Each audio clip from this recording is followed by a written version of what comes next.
Hey guys, ఈరోజు మనం Monocef ఓ అనే సిరప్ గురించి అయితే చాలా వివరంగా తెలుసుకుందాం. నా పేరు సంతోష్, మీరు చూస్తున్నారు ఇది మన ఫార్మసీ. ఇందులో ఉండే ఇంగ్రీడియంట్ సెప్రోడాక్సిమ్ ప్రోక్సటిల్. దీని ధర 119 రూపాయలు. దీనిని అరిస్టో మార్కెటింగ్ చేస్తూ ఉంటుంది. ఇది సెపాలోస్పోరిన్ క్లాస్కి సంబంధించిన యాంటీబయాటిక్. దీనిని బ్యాక్టీరియల్ ఇన్ఫెక్షన్స్ తగ్గించడం కోసం అయితే ఉపయోగిస్తూ ఉంటారు. దీనిని ఎక్కువగా టైఫాయిడ్ ఫీవర్ మరియు బ్లడ్లో ఇన్ఫెక్షన్ కారణంగా వచ్చే ఫీవర్స్ని తగ్గించేందుకు మరియు ఊపిరితిత్తులో వచ్చే న్యూమోనియా, బ్రాంకైటిస్ లాంటి ఇన్ఫెక్షన్స్ని తగ్గించడం కోసం మరియు గొంతులో వచ్చే సమస్యలైన టాన్సిలైటిస్, ఫారింజైటిస్ అనే సమస్యల్ని తగ్గించేందుకు, దీంతో పాటు సైనసైటిస్ ట్రీట్మెంట్లో కూడా ఈ మెడికేషన్ అయితే ఉపయోగిస్తుంటారు.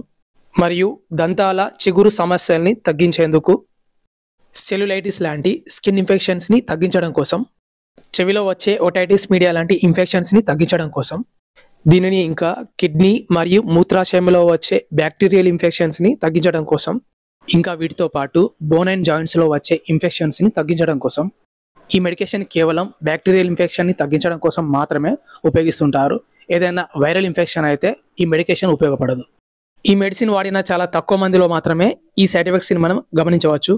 వాంతి వచ్చినట్టుగా ఉండడం లేదా వాంతి రావడం, మోషన్స్ అవుతూ ఉండడం, కడుపు నొప్పి రావడం, దురద లేదా దద్దుర్లు రావడం, ఆకలి లేకపోవడం.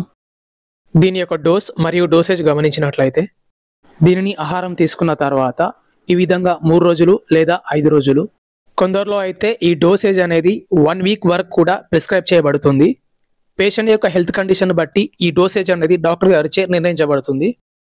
ఈ మెడికేషన్ యొక్క డోస్ పర్ కేజీ గమనించినట్లయితే 4 mg per KG for 12 hours. ఈ డోసేజ్ అనేది పేషెంట్ యొక్క ఏజ్ మరియు వెయిట్, పేషెంట్ యొక్క హెల్త్ కండిషన్ బట్టి అయితే డాక్టర్ గారిచే నిర్ణయించబడుతుంది. ఎగ్జాంపుల్తో చెప్పాలంటే 10 kg ఉన్న వాళ్ళకి 40 mg అంటే 4 ml ఈ విధంగా మార్నింగ్ అండ్ ఈవినింగ్ ఇవ్వవలసి ఉంటుంది. ఈ మెడికేషన్ ఇంకా మనకు డ్రాప్స్ రూపంలో మరియు సిరప్స్ రూపంలో మరియు టాబ్లెట్స్ రూపంలో కూడా లభిస్తుంది. ఇది స్కెడ్యూల్ హెచ్ మెడికేషన్ కాబట్టి డాక్టర్ గారి సలహాతో మాత్రమే ఉపయోగించవలసి ఉంటుంది.